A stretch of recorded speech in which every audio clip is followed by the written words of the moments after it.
حدیث شریف میں آتا ہے کہ رسول اللہ صلی اللہ علیہ وسلم دعا مانگا کرتے تھے، یا اللہ، میں اداسی سے اور غم سے، لاچاری سے اور سستی سے، بزدلی سے اور کنجوسی سے، قرض کے بوجھ سے اور لوگوں کے دبا لینے سے تیری پناہ کا طلبگار ہوں۔ ابن القیم فرماتے ہیں، اپنی خوشی کو اپنے غم سے برباد مت کرو اور اپنے ذہن کو نا امیدی سے تباہ مت کرو۔ اپنے آج کو اپنے گزرے ہوئے کل کی فکر سے خراب مت کرو۔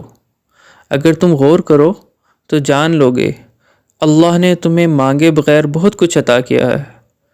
اس لیے اللہ پر توکل کرو، کیونکہ اللہ تمہیں ہر چیز عطا کرتا ہے سوائے اس چیز کے جس میں تمہارے لیے خیر نہیں۔ شاید جب تم سو رہے ہو اس وقت بھی کسی کی دعا کی بدولت تم پر اللہ کی رحمت نازل ہو رہی ہو۔ شاید اس شخص کی دعا تمہارے لیے کامیابی کی سیڑھی ثابت ہو جس کی تم نے مدد کی ہو، یا پھر کوئی ایسا شخص جس کی اداسی کو تم نے خوشی میں بدلا ہو، یا پھر کوئی راہگیر جس کو دیکھ کر تم مسکرائے ہو، یا پھر کوئی ایسا پریشان حال جس کی تم نے پریشانی دور کی ہو۔ اس لیے کبھی بھی اپنے چھوٹے اعمال کو ہلکا مت لو۔